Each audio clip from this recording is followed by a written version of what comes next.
Hello everyone, Susmita style কিচেনে তোমাদের সবাইকে জানাই ওয়েলকাম। আজকে এই রেসিপি গোলাপ জামুন। চলো ঝটপট রেসিপিটা দেখে নাও। খুব সহজভাবে কিন্তু রেসিপিটা আমি বাড়িতে বানিয়েছি, তাই তোমাদের সঙ্গে শেয়ার করলাম।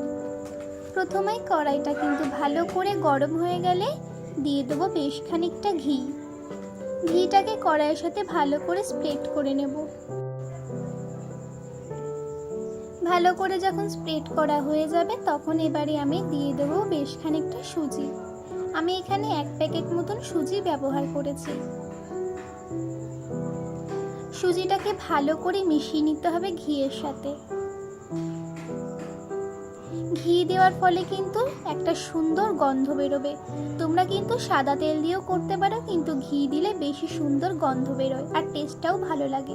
এবার আমি দিয়ে দিচ্ছি অল্প করে গুঁড়ো দুধ। এই গুঁড়ো দুধ কিন্তু তোমরা জলের সঙ্গে মিশিয়েও দিতে পারো। আমার কাছে বেশ খানিকটা গুঁড়ো দুধ ছিল, সেই জন্য আমি এইভাবে গুঁড়ো দুধটা ব্যবহার করেছি। গুঁড়ো দুধের সঙ্গে কিন্তু সুজিটা ভালো করে মিশিয়ে নিতে হবে। হালকা একটু ভাজা ভাজা করে নিতে হবে, খুব লাল করার কিন্তু কোনো দরকার নেই। হালকা যখন ভাজা হয়ে যাবে তখন এখানে আমি অল্প অল্প করে দুধ দিয়ে সুজির মতন করে নেব, মানে দুধটাকে সুজির সঙ্গে মিশিয়ে নেব।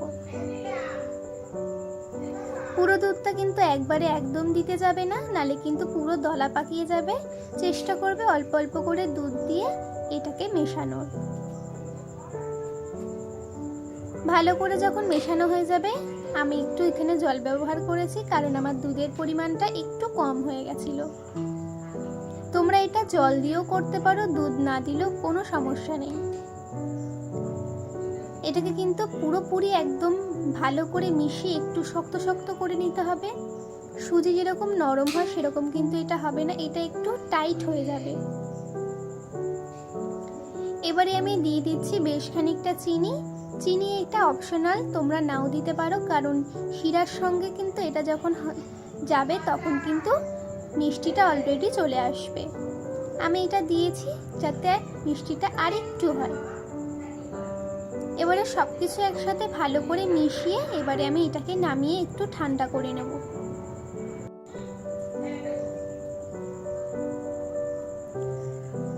গরম অবস্থায় ধরতে যাবে না, নালে কিন্তু হাত পুড়ে যাবে। সেই জন্য এরকম একটা কাঠের খুন্তি দিয়ে একটু ভালো করে এটাকে একটু নাড়াচাড়া করে ঠান্ডা করে নেবে।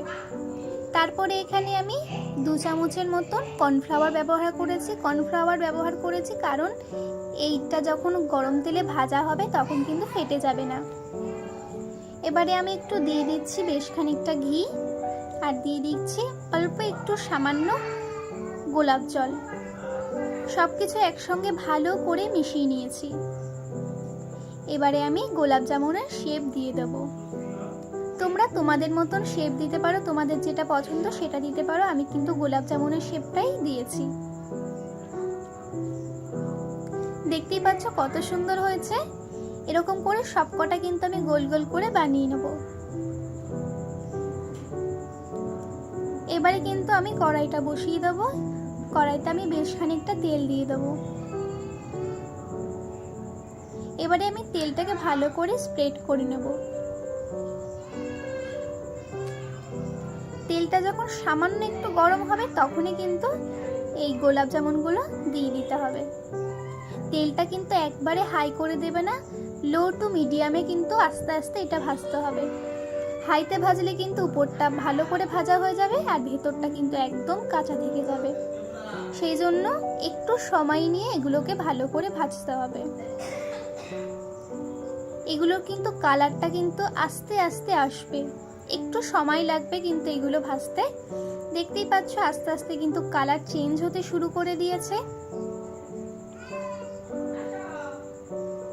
এবারে দেখতে পাচ্ছ পুরোপুরি কিন্তু গোলাপ জামুনের কালারটা চলে এসেছে। এবারে কিন্তু আমি এগুলো নামিয়ে নেব। মাথায় রাখবে সবসময় কিন্তু লো টু মিডিয়ামে এটাকে ভেজে নেবে। ভালো করে ভাজা হয়ে গেলে এবার সবকটা আমি নামিয়ে নিয়েছি। সেই কড়াইয়ের মধ্যে আমি এবারে শিরাটা বানিয়ে নেব। তার জন্য আমি এখানে জলও নিয়ে নিয়েছি আর বেশ খানিকটা চিনি নিয়ে নিয়েছি। তোমরা তোমরা তোমাদের আন্দাজ মতন করে এই শিরাটা ব্যবহার করবে। তারপরে একটু আমি এখানে 4-5টা মতন এলাচ দিয়েছি আর সামান্য একটু গোলাপ জল দিয়েছি। ভালো করে ফুটে আসবে। এবারে কিন্তু একটু ভালো করে মিশিয়ে নিতে হবে, চিনিগুলো যেন তলায় লেগে না থাকে। ভালো করে যখন জলটা ফুটে আসবে, চিনির শিরাটা যখন হয়ে আসবে, তখন আমি ভাজা গোলাপ জামুনগুলো এবারে আমি শিরার মধ্যে দিয়ে দেব। এবারে আমি একটু ঢাকা দিয়ে দেব। একদম লো করে কিন্তু এগুলোকে ভালো করে ফুটিয়ে নেব। ফোটানো হয়ে গেছে, এবারে আমি কিন্তু গ্যাসের ফ্লেমটাকে অফ করে দেব। আর এইভাবেই কিন্তু আমি সারা রাত রেখে দেব।